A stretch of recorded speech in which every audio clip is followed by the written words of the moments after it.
Il est samedi matin, j'ai pas de vie, mais je suis vraiment excité de vous montrer quelque chose, une leçon aujourd'hui sur les comment résoudre une équation du deuxième degré. C'est comme l'ultime au secondaire, je suis tellement excité. En tout cas, on commence. OK, je vous donne quelque chose comme ça, et je vous demande de trouver la valeur de x, vous faites, et la réponse x égale 6. Moins 5 divisé par 2, aucun problème. Là, je vous donne une autre équation.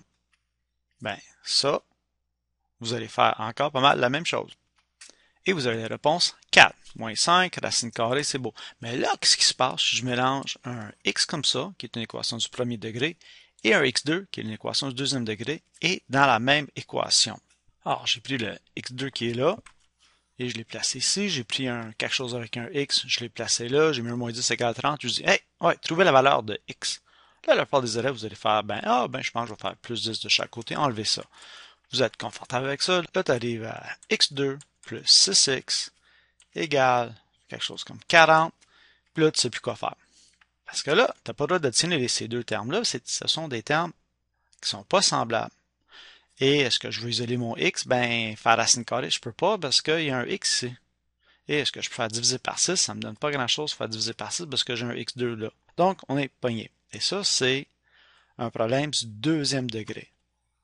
Donc, je vais vous montrer deux façons de résoudre cette formule-là, cette équation-là, et trouver les valeurs de x. La première chose à faire, dans la première méthode, c'est de lancer tout à gauche, première étape. Donc, ici, j'ai un 30, je fais moins 30 de chaque côté. Donc, là, je suis rendu à 1x au carré, j'ai ajouté un 1, plus 6x moins 40 égale 0.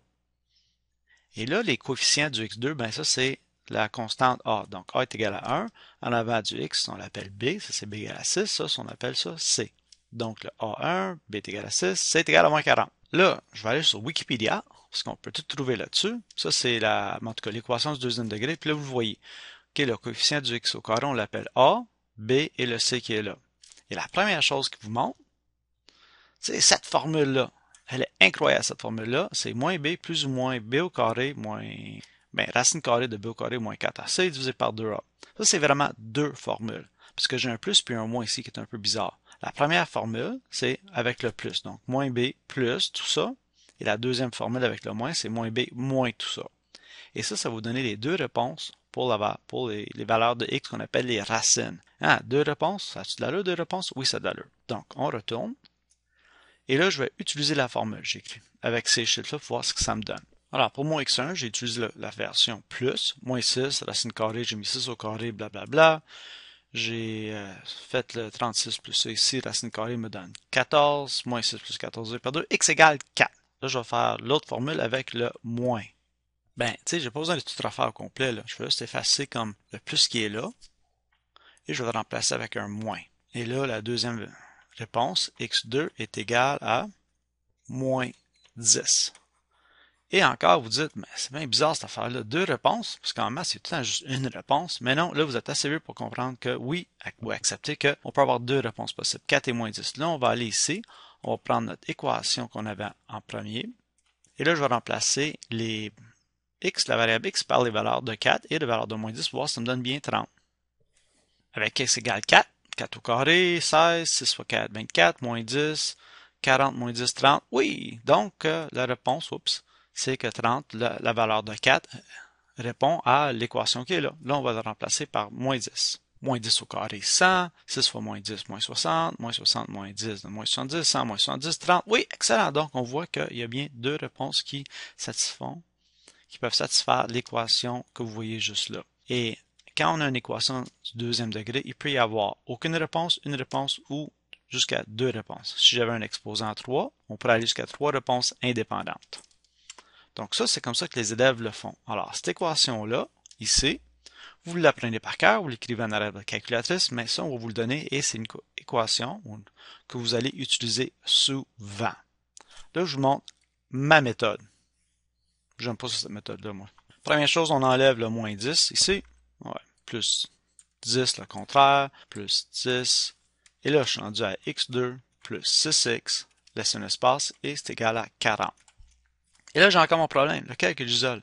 Mais moi, j'ai besoin d'un truc pour transformer le x au carré et le x en seulement un x. Alors, voici ce que vous allez faire. La première fois, essayez pas de comprendre, juste faites-le. Vous prenez le 6 qui est là, juste le 6. Vous le divisez par 2 et vous le mettez au carré. Donc, 6 divisé par 2 donne 3. 3 au carré donne 9. Et ici, tu vas faire plus 9. Essayez pas de comprendre. Ici, pour que ça reste égal, il faut que je fasse un plus 9 aussi. Donc là, je vais effacer ça, ma petite flèche-là. Là, on s'en vient ici. Et là, vous allez ouvrir une parenthèse. Vous allez écrire au carré. Écrire 49 ici. Essayez pas de comprendre. Juste faites ça. Là, le chiffre qui est ici, là, avec le signe. Ah, avant, là, on va écrire le X ici. Pas au carré, juste X. Parce que le carré qui est là, il est allé ici, à l'extérieur. Le chiffre qui est ici, eh bien là, vous allez le diviser par 2. Le chiffre qu'on a trouvé tout à l'heure. Donc, diviser par 2 avec le signe, vous l'écrivez ici. Ça va donner plus 3. Et là, c'était le truc de transformer le X, au carré le X, dans simplement une variable X. Et là, qu'est-ce qu'on fait en premier pour isoler le X? Bien là, j'ai le au carré extérieur. On fait racine carrée, ou plus qu'ici, et on fait racine carrée de chaque côté. Il va me rester X plus 3. Et là, quelque chose de nouveau, je ne sais pas si vous avez pris ça en secondaire 2 ou 3, mais il faut ajouter un plus ou moins quand on fait une racine carrée. Expliqué tout à l'heure, c'est pas grave pour le moment. Donc, ça va donner une réponse plus ou moins 7. Parce que 7 au carré donne 49 et moins 7 au carré donne 49. Là, j'isole mon X avec un moins 3 de chaque côté. Et là, écrivez pas le moins 3 à droite. Écrivez-le à gauche. C'est comme ça qu'on l'écrit d'habitude. Donc, la réponse, c'est X est égal à moins 3 plus ou moins 7. C'est un peu l'air bizarre, ça, mais c'est pas grave. Moi, d'habitude, je dessine une ligne verticale comme ça. Et je commence. X1 égale. Parce que là, on fait en haut. On fait moins 3 plus 7. Moins 3 plus 7, c'est égal à, je pense que c'est égal à 4, ça. Et là, je vais en dessous pour la deuxième. Mon X2. Moins 3 moins 7 donne moins 10. Et ce sont les réponses qu'on a trouvées tout à l'heure. Si on avait eu un A qui n'est pas égal à 1, disons égal à 3 ici, disons j'avais eu un 4C, bien, il aurait fallu tout diviser par 4 avant de commencer à faire ça ici. Parce qu'il faut que le coefficient ici du X est égal à 1. Les élèves utilisent toute cette méthode-là. Moi, j'utilise cette méthode-là et dans la deuxième leçon, je vais vous montrer pourquoi elle fonctionne.